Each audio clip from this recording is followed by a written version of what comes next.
Dear students, welcome to my YouTube channel science by Sudama sir. Last class में हमने human blood circulatory system का part 1 discuss किया था और आज हम लोग इसका पार्ट 2 डिस्कस करने वाले हैं। मैं फिर से कहना चाहूँगा कि जिन स्टूडेंट्स ने चैनल को सब्सक्राइब नहीं किया है, प्लीज़ चैनल को सब्सक्राइब कर लें और साथ ही बेल आइकन को प्रेस कर दें ताकि जो भी नया वीडियो अपलोड होता है उसका नोटिफिकेशन आपको तुरंत मिल जाए।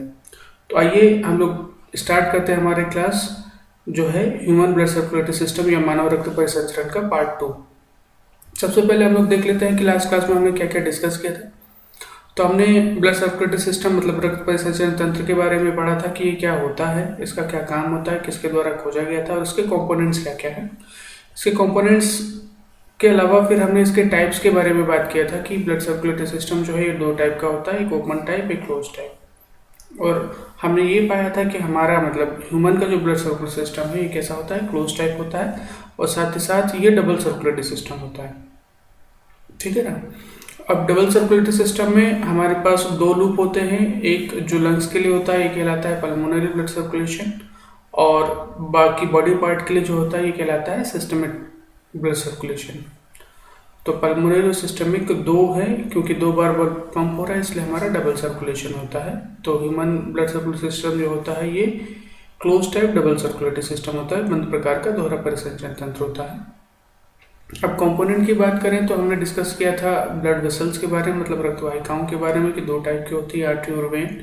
उनके बीच में कंपैरिजन पढ़ा था हमने कि आर्टरी और वेन में क्या डिफरेंस होता है, कैसी बनावट होती है, क्या क्या चीज़ें पाई जाती है इसमें, किसमें जो है ऑक्सीजनेटेड ब्लड होता है, किसमें अनऑक्सीजनेटेड ब्लड होता है या डीऑक्सीजनेटेड ब्लड होता है। और साथ ही ये भी चर्चा किया था कि दोनों में अपवाद या एक्सेप्शंस क्या क्या है।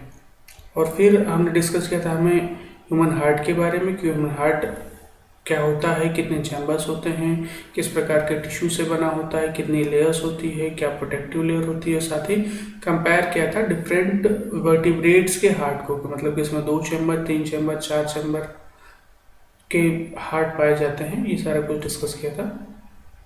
और उसके बाद हमने डिस्कस किया था हार्ट वॉल। तो ये हमारी लास्ट क्लास में इतनी चीज़ें हमने डिस्कस किया था। आगे की बात हम लोग स्टार्ट करते हैं इसके बाद। तो अब तो हमने ये देख लिया कि दीवारें हैं, दीवारें जो है पूरे हार्ट को जो 4 चैम्बर्स में, 4 कक्ष में डिवाइड कर रही है। ऊपर के चैम्बर एट्रियम कहलाते हैं, नीचे के चैम्बर जो है वेंट्रिकल्स या निलय कहलाते हैं। अब आप देखिए कि जो दीवारें होती हैं जिनको हम लोग सेप्टम बोलते हैं, इस दीवारों में स्पेशल टाइप ऑफ टिश्यू पाया जाता है और ये जो स्पेशल टाइप ऑफ टिश्यू हैं ये टिश्यू कहलाते हैं पर्किंजे फाइबर्स। ठीक है ना। बहुत बार एग्जाम में क्वेश्चन पूछा जा चुका है कि पर्किंजे फाइबर्स हमारी बॉडी के किस पार्ट में पाए जाते हैं या ये किसके भाग होते हैं। तो आंसर है ये हार्ट वॉल में पाए जाते हैं, मतलब हृदय के भाग में। पर्किंजे फाइबर जैसा आप यहाँ पर देख पा रहे होंगे, ग्रीन कलर से पर्किंजे फाइबर को दिखाया गया। ठीक है। तो पहली बात तो हमें याद रखना होगा कि पर्किंजे fibre special type of tissues हैं या फाइबर्स हैं और इनकी खास बात ये होती है कि they can conduct electrical impulses. ये विद्युत का संचालन कर सकते हैं या इलेक्ट्रिकल इम्पल्स को कंडक्ट कर सकते हैं। और ये स्पेशल टाइप ऑफ टिश्यू जो है ये किस में पाया जाता है, तो ये हमारे हृदय की दीवारों में पाया जाता है, हार्ट वॉल में पाया जाता है। ठीक है। अच्छा, दूसरा यही पर्किंजे फाइबर्स ही होते हैं जो हमारे हार्ट वॉल को कॉन्ट्रैक्ट करने में, उसको जो है संकुचित होने में मदद करते हैं। कैसे मदद करते हैं, तो थ्रू इलेक्ट्रिकल इम्पल्स, एक विद्युत इम्पल्स छोड़ा जाता है जिसके द्वारा जो है ये पूरे हार्ट वॉल में डिस्ट्रीब्यूट होता है और उसी के परिणाम स्वरूप जो है, उसी के इफेक्ट के कारण क्या होता है, हमारी हार्ट वॉल जो है ये कॉन्ट्रैक्ट होती है। ठीक है। तो इसको क्या कहा जाता है, पर्किंजे फाइबर कहा जाता है। अच्छा, और इस पे आगे यदि डिस्कस करें हम लोग तो इसका एक पार्ट होता है एसे नोड। आप यहाँ पर देख पाएंगे कि हमारे जो एट्रियम के दीवारों में है, यहाँ पर एक गुच्छा है टिश्यू का और इसको हम लोग क्या बोल रहे हैं, एसे नोड। तो इसी की बात करते हैं ऐसे नोड जो होता है इसी का दूसरा नाम होता है पेसमेकर, ठीक है ना। और ऐसे का फुल फॉर्म होता है साइनोएट्रियल नोड। अब देखिए कि ये ऐसे नोड जो है ये पर्किंजे फाइबर का हिस्सा है और ऐसे नोड से ही जो है कॉन्ट्रैक्शन का सिग्नल जो है वो ओरिजिनेट होता है, ठीक है ना। इसका मतलब ये है कि ये जो विद्युत आवेग है, इलेक्ट्रिकल इम्पल्स है, इसकी शुरुआत जो है हार्ट में ये कहाँ से होती है, ऐसे नोड से होती है। और ऐसे नोड से शुरू होता हुआ ये फिर जो है आगे की तरफ बढ़ेगा और पूरी हार्ट वॉल में जो है ट्रांसफर हो जाएगा।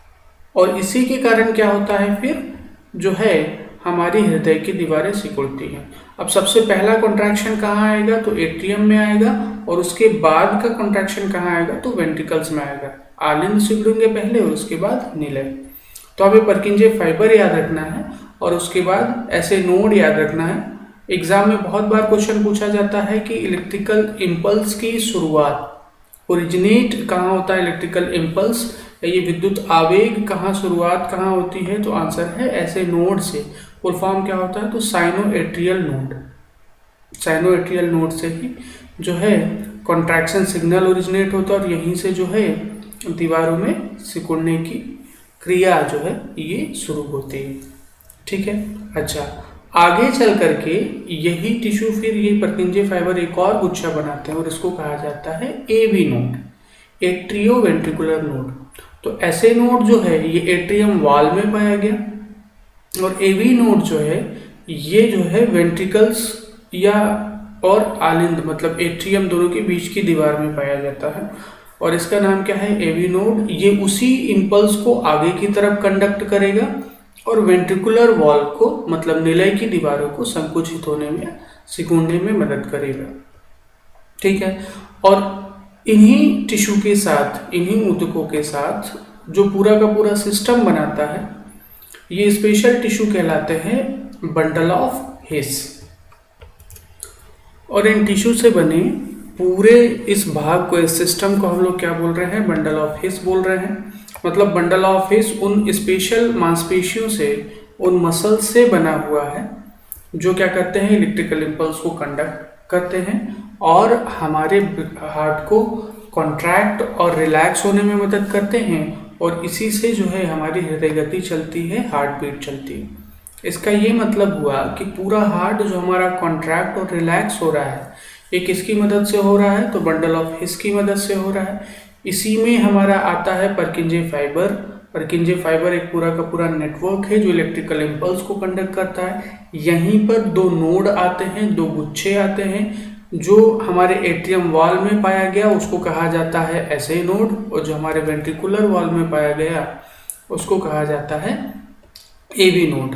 तो एट्रियम जो है वो ऐसे नोड की वजह से सिकुड़ेंगे और एवी नोड की वजह से वेंट्रिकल सिकुड़ते हैं, निलय सिकुड़ते हैं, ठीक है ना। तो पूरा का पूरा जो कॉन्ट्रैक्शन और रिलैक्सेशन है ये किस पर डिपेंड करता है, तो ये डिपेंड करता है हमारे ऐसे नोड और एवी नोड के द्वारा किया गया कंडक्शन जो पर्किंजे फाइबर्स के द्वारा होता है।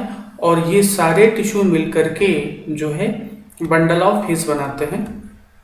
अच्छा, दूसरा एक चीज हमें याद रखना है कि कई बार क्या होता है कि कुछ लोगों में ऐसे नोड प्रॉपर काम नहीं करता, मतलब जितने इलेक्ट्रिकल इम्पल्स का हमें एम्पलीट्यूड चाहिए उतना इलेक्ट्रिकल इम्पल्स नहीं मिल पाता है। और ऐसे केस में जो इंसान का ऐसे नोड होता है, पेसमेकर होता है, इसकी एफिशिएंसी कम हो जाती है। उस केस में आर्टिफिशियल पेसमेकर लगाया जाता है जो एक बैटरी होती है जिसको फिर जोड़ा जाता है, किससे, एक वायर के थ्रू जोड़ा जाता है हमारे ऐसे नोड पर, ठीक है ना। तो ऐसा व्यक्ति जिसका ऐसे नोड खराब हो गया है या अच्छे से काम नहीं कर रहा है तो उसको रिप्लेस करने के लिए हम लोग किसका यूज करते हैं, आर्टिफिशियल कृत्रिम पेसमेकर का उपयोग करते हैं। ये क्वेश्चन आ चुका है एग्जाम में, इसके बारे में भी ध्यान रखिएगा, ठीक है। तो पूरा का पूरा जो कंडक्शन है या जो हमारा कॉन्ट्रैक्शन और रिलैक्सेशन है वो ऐसे node, AV node, bundle of His और पर्किंजे फाइबर पर डिपेंड करता है, ठीक है। अच्छा, अब इसके बाद फिर हम लोग डिस्कस करते हैं कि कैसे कैसे हमारा हार्ट जो है वर्क करता है, फंक्शन करता है। तो पहली बात, वर्किंग ऑफ हार्ट जो है हमारी ये जो है इसमें क्या होगा कि सबसे पहले हमारा जो एट्रियम है, आलिंद जो है, ये रिलैक्स कंडीशन में रहेगा और इसमें ब्लड भरेगा। उसके बाद ये कॉन्ट्रैक्ट करेगा और आपको पता है कि सबसे ऊपर वाला चैम्बर जो है ये ब्लड को रिसीव करता है। एक पार्ट जो है वो हमारा लंग्स से रिसीव करेगा और दूसरा पार्ट जो है वो कहाँ से रिसीव करेगा, बाकी बॉडी पार्ट से। अब एट्रिया भरा, तो एट्रिया भरा तो एट्रियम में पहला कॉन्ट्रैक्शन होगा और उसके बाद जो है ये ब्लड कहाँ चला जाएगा, वेंट्रिकल्स में चला जाएगा और फिर वेंट्रिकल कॉन्ट्रैक्ट होंगे। ठीक है, तो एट्रियम का कॉन्ट्रैक्ट होना और उसके बाद वेंट्रिकल्स का कॉन्ट्रैक्ट होना और फिर दोनों चैम्बर का रिलैक्स हो जाना, ये पूरा का पूरा जो एक साइकिल है इसको कहा जाता है कार्डियक साइकिल या हृदय चक्र कहा जाता है।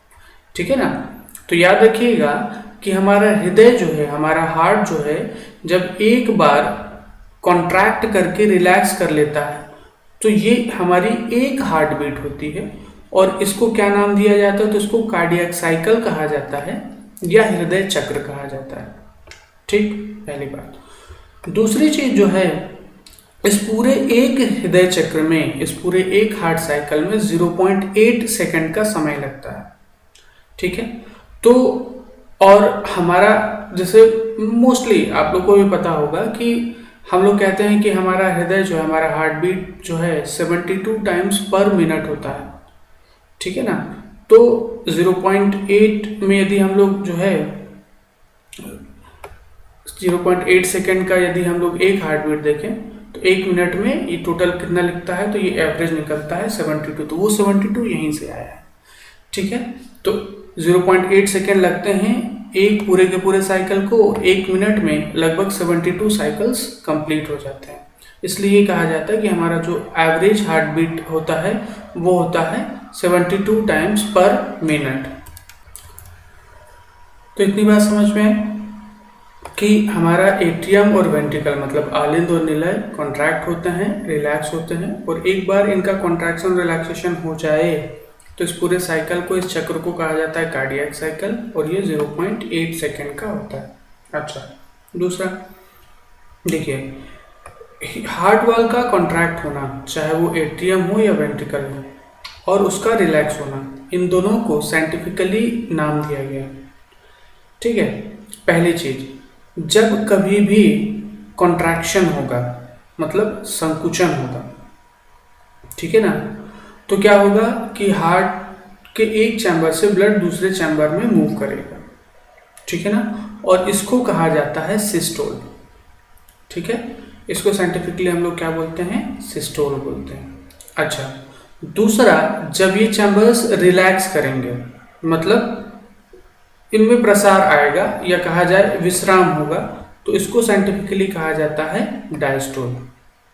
ठीक है, तो स्वाभाविक सी बात है, एक बार एट्रियल सिस्टोल होगा, उसी दौरान जो है हो सकता है वेंट्रिकुलर डायस्टोल हो जाए, और फिर वेंट्रिकुलर सिस्टोल हो जाएगा, हो सकता है उसी दौरान जो है एट्रियल डायस्टोल हो जाए। ठीक है ना, तो ये सिस्टोल और डायस्टोल जो है दोनों ही चैम्बर में ऑल्टरनेट रूप से चलते रहते हैं, और यही जो है एक बार यदि सिस्टोल और डायस्टोल दोनों चैम्बर्स का खत्म हो जाए तो इसी को हम लोग क्या बोल रहे हैं, हार्ट साइकिल या हृदय चक्र। ठीक है, अब इस दौरान जो है, जैसे मान लीजिए कि हमारा हार्ट चैम्बर सिकुड़ा, फिर रिलैक्स हुआ, कौन सा, ऊपर वाला, और फिर हमारा जो है नीचे का चैम्बर मतलब वेंट्रिकल जो है ये कॉन्ट्रैक्ट हुआ और रिलैक्स हुआ। ठीक है, और दोनों ही चैम्बर साथ में रिलैक्स करते हैं अपने तीसरे फेज में। ठीक है, पहले क्या हो गया कि हमारा ऊपर का मतलब एट्रियम कॉन्ट्रैक्ट हुआ, रिलैक्स हुआ, उसके बाद फिर वेंट्रिकल कॉन्ट्रैक्ट हुआ, रिलैक्स हुआ, और फिर दोनों चैम्बर साथ में कॉन्ट्रैक्ट और रिलैक्स होते हैं। तो ये होता है हमारे हार्ट का रेस्ट करने का समय, जिसको जनरल पॉज भी कहा जाता है, और ये भी जो है हमारे कार्डियक साइकिल का हिस्सा होता है।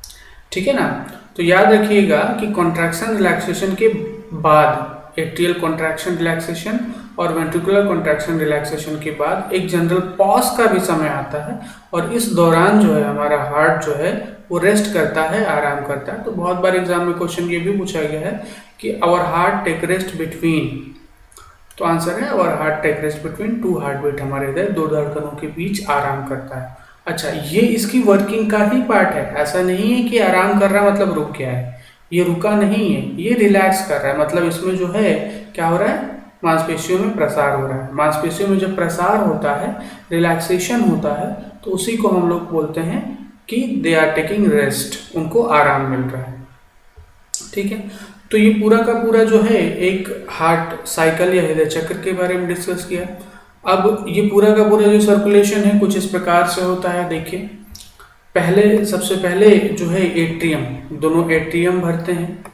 ठीक है, हमारा राइट एट्रियम, दाएं आलिंद में जो है वेना कावा से ब्लड आता है, सुपीरियर और इंफीरियर वेना कावा से, जो शरीर के बाकी हिस्सों से आ रहा होता है। और लंग्स का जो ब्लड है वो पल्मोनरी वेन के थ्रू आ जाता है। ठीक है ना, शरीर के बाकी हिस्सों का ब्लड जो है ये कहाँ से आ गया, वेना कावा के थ्रू आ गया राइट एट्रियम में। और लेफ्ट एट्रियम में जो है ये लंग्स का ब्लड आ गया। स्वाभाविक सी बात है, जो शरीर का जो ब्लड आ रहा है ये कैसा होगा, इम्प्योर ब्लड होगा, अशुद्ध रक्त होगा जिसमें ऑक्सीजन की कमी होगी। और जो हमारा लंग्स से आ रहा है वो कैसा होगा, वो प्योर ब्लड होगा, जो ऑक्सीजन रिच ब्लड होगा। तो बॉडी का जो ब्लड आया वो जो है इम्प्योर है, डीऑक्सीजनेटेड ब्लड है, और जो लंग्स से ब्लड आया है वो प्योर है, ऑक्सीजनेटेड ब्लड है। अब दोनों चैम्बर भर गए, दोनों एट्रियम भर गए। अब क्या होगा, एट्रियल कॉन्ट्रैक्शन होगा, मतलब एट्रियल सिस्टोल होगा। और एट्रियल सिस्टोल होगा तो ब्लड किधर की तरफ मूव करेगा, तो ये वेंट्रिकल्स की तरफ मूव करेगा। दाएं आलिंद से, मतलब राइट एट्रियम से कहाँ जाएगा, तो राइट वेंट्रिकल्स में जाएगा। और लेफ्ट एट्रियम से बाएं आलिंद से कहाँ जाएगा, तो लेफ्ट वेंट्रिकल्स में जाएगा। ठीक है, और जो है एट्रियल सिस्टोल के दौरान जो है हमारे वेंट्रिकल्स भर जाएंगे।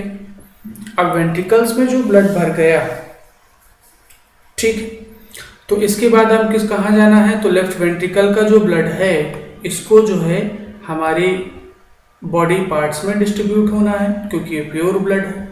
और जो राइट वेंट्रिकल का जो ब्लड है इसको कहाँ जाना है, तो इसको लंग्स के पास जाना है ऑक्सीजन लेने के लिए, ऑक्सीजनेट होने के लिए। ठीक है ना, तो अब देखिए वेंट्रिकल्स भर गए, अब वेंट्रिकल कॉन्ट्रैक्ट होंगे, मतलब वेंट्रिकुलर सिस्टोल होगा। और लेफ्ट वेंट्रिकल का जो ब्लड है ये हमारा महाधमनी एओर्टा से होता हुआ बॉडी में डिस्ट्रीब्यूट हो जाएगा। और राइट वेंट्रिकल्स का जो ब्लड है ये हमारी पल्मोनरी आर्टरी से होता हुआ कहाँ चला जाएगा, तो फेफड़ों में चला जाएगा। तो इस तरीके से हमारा ब्लड जो है ये पूरी बॉडी में सर्कुलेट होता है। ठीक है, अच्छा, इस दौरान जो है देखिए दो टाइप का ब्लड प्रेशर हमें देखने को मिलता है, एक जो है रिलैक्सेशन के समय और दूसरा जो है कॉन्ट्रैक्शन के समय। तो जो कॉन्ट्रैक्शन के समय हमारा सिस्टोलिक प्रेशर होता है ये होता है 80 mmHg, और जो डायस्टोलिक प्रेशर होता है ये होता है 120 mmHg। तो इस तरीके से हम लोग ये कह सकते हैं कि जो हमारा ह्यूमन ब्लड प्रेशर होता है या मानव रक्तचाप होता है ये होता है 120/80। ठीक है ना, और इसको मेजर किस में किया जाता है, mmHg। ये प्रेशर की यूनिट है, दाब मापने की इकाई है। ठीक है, तो आई होप कि ये पूरा सर्कुलेशन जो है आपको ये समझ में आया होगा। इसी को एक्चुअली देखा जाए तो ये आप यहाँ पर देख सकते हैं कि पूरे बॉडी का जो ब्लड है ये कहाँ आया, राइट एट्रियम में। लंग्स का ब्लड जो है ये कहाँ आया, तो ये आया आपका लेफ्ट एट्रियम में आया। और पूरी बॉडी का ब्लड जो है राइट एट्रियम में आया। ये कॉन्ट्रैक्ट हुए तो वापस ये ब्लड कहाँ गया, तो ये लंग्स में गया, और ये ब्लड जो है बॉडी में चला गया। ठीक है ना, तो इस तरीके से हमारा पल्मोनरी सर्कुलेशन होता है, सिस्टमिक सर्कुलेशन होता है। अच्छा, अब इसमें देखिए कि हमारा जो ब्लड प्रेशर है ये एक स्पेशल डिवाइस से मापा जाता है जिसको कहा जाता है स्फिग्मोमैनोमीटर। ठीक है। तो मानव रक्तचाप मापने का जो यंत्र होता है, जो डिवाइस होता है, उसको कहा जाता है स्पिग्मोमैनोमीटर। स्पिग्मोमैनोमीटर आप यहाँ देख सकते हैं, 3 टाइप के स्पिग्मोमैनोमीटर। ये प्योर डिजिटल है, ये वो है जो पहले यूज़ किया जाता था, अभी भी यूज़ होता है। ये जो है एनालॉग है, ये भी एनालॉग है, और ये प्योर डिजिटल है। ये 3 प्रकार के स्पिग्मोमैनोमीटर आप देख सकते हैं। इनके द्वारा क्या मापा जाता है, तो रक्तचाप मापा जाता है, ब्लड प्रेशर मापा जाता है। ठीक, अच्छा, तो ये तो बात हुई कार्डियक साइकिल की। अच्छा, इसके बाद देखिए हमसे कुछ क्वेश्चन पूछा जाता है कोरोनरी सर्कुलेशन के लिए बारे में भी। हमें याद रखना पड़ेगा कि ये तो एक पार्ट जो अभी तक हमने डिस्कस किया कार्डियक साइकिल का, ये पूरी बॉडी के लिए है। जो कोरोनरी सर्कुलेशन है ये स्पेशली जो है किसके लिए है, तो ये हमारी हार्ट वॉल के लिए है। जब हमारी एओर्टा निकल रही होती है, महाधमनी निकल रही होती है, तो इससे 2 ब्रांचेस निकलती हैं जो हार्ट टिश्यू को, हमारे हृदय के ऊतकों को रक्त सप्लाई या ब्लड सप्लाई करती हैं। और ये जो स्पेशल आर्टरीज होती हैं इनका नाम होता है कोरोनरी आर्टरी। ठीक है ना, कोरोनरी धमनी या कोरोनरी आर्टरीज बोलते हैं। तो कोरोनरी आर्टरीज का एक जोड़ा जो है ये हमारे हार्ट वॉल में डिस्ट्रीब्यूट करने के लिए जो है पाया जाता है, और इनमें जो ब्लड चलता है उसी सर्कुलेशन को कहा जाता है कोरोनरी सर्कुलेशन। तो कोरोनरी आर्टरी जो है ऑक्सीजनेटेड ब्लड या प्योर ब्लड जो है हमारे हार्ट वॉल्स को सप्लाई करता है, और कार्डियक वेन जो है, हृदयी शिरा जो है, ये जो है इस ब्लड को जो है आफ्टर यूज, मतलब जब ऊतकों द्वारा ऑक्सीजन यूज कर लिया जाता है और जो है वेस्ट मटेरियल डंप कर दिया जाता है, तो ये हृदयी शिरा या कार्डियक वेन इसको कलेक्ट करके जो है राइट एट्रियम में जो है वो इसको ले जा करके छोड़ता है। तो एक छोटा सी ओपनिंग जो है वेना कावा के साथ साथ कार्डियक वेन्स की भी होती है, जो जस्ट जो है एट्रियम के पास ही वेना कावा से मिलता है। ठीक, तो इस पूरे सर्कुलेशन को जो है हम लोग बोलते हैं कोरोनरी सर्कुलेशन। ठीक है, इतनी बात समझ में आई। तो कार्डियक साइकिल क्या होता है ये हमने देखा, और इसके बाद जो है कोरोनरी सर्कुलेशन क्या होता है ये हमने देखा। अच्छा, दूसरा देखिए, इस पूरे कार्डियक साइकिल में जो है 2 आवाजें हमारे हृदय से आती हैं, एक लब साउंड और दूसरा डब साउंड। ठीक है, अच्छा, और यही चीज जो है जब किसी का हार्ट बीट चेक किया जाता है स्टेथोस्कोप से, तो उसमें सुना जाता है। मतलब स्टेथोस्कोप एक ऐसा यंत्र है, एक ऐसा डिवाइस है जिससे हम लोग हार्ट साउंड, हृदय की आवाज को सुन सकते हैं। और ये 2 आवाजें होती हैं, एक पहला जो साउंड होता है इसको कहा जाता है लब साउंड, और दूसरा जो साउंड होता है ये होता है डब साउंड। ठीक है, तो ये साउंड प्रोड्यूस कैसे होते हैं। ठीक, तो इसके लिए हमें पहले ये जानना होगा कि कितने वॉल्व्स या कितने जो है वॉल्व हमारे हार्ट में प्रेजेंट होते हैं। तो हमने देखा था 2 लेवल पर हार्ट वॉल्व जो है हमारे हार्ट में प्रेजेंट है। ठीक है, एक हार्ट वॉल्व जो है आपका ट्राइकप्सिड और मिट्रल वॉल्व है, जो एट्रियोवेंट्रिकुलर वॉल्व्स हैं। ठीक, और एक लेवल पर जो है हमारी एओर्टिक वॉल्व है और पल्मोनरी वॉल्व है। तो टोटल 4 वॉल्व हैं हमारे हार्ट में। ठीक, जब देखिए एट्रियम से वेंट्रिकल की तरफ ब्लड सर्कुलेट करता है, और जो है वेंट्रिकल्स को छोड़ता हुआ ये महाधमनी या एओर्टा में जाता है, या फिर जो है ये पल्मोनरी आर्टरी में जाता है। ठीक है ना, तो इस दोनों में ही जो है यहाँ पर इन वॉल्व की ओपनिंग होती है और क्लोजिंग होती है। ठीक है, याद रखिएगा। तो जब आपका एट्रियम कॉन्ट्रैक्ट हो रहे होते हैं उस दौरान, जब हमारे एट्रियम कॉन्ट्रैक्ट हो रहे होते हैं उस दौरान क्या होगा कि एट्रियम कॉन्ट्रैक्शन के दौरान हमारी ट्राइकप्सिड वॉल्व और मिट्रल वॉल्व या बाइकप्सिड वॉल्व जो है क्लोज होती है एट्रियम कॉन्ट्रैक्शन। और वेंट्रिकल कॉन्ट्रैक्शन में क्या होगा, एओर्टिक वॉल्व और पल्मोनरी वॉल्व जो है ये ओपन और क्लोज होती है। ठीक है, तो जो पहला हार्ट साउंड है, जो लब का साउंड है, ये कब प्रोड्यूस होगा, जब हमारी ट्राइकप्सिड वॉल्व और मिट्रल वॉल्व जो है ये क्लोज होती है, तब कौन सा साउंड प्रोड्यूस होगा? तो लब साउंड प्रोड्यूस होगा। और डब साउंड कब प्रोड्यूस होगा?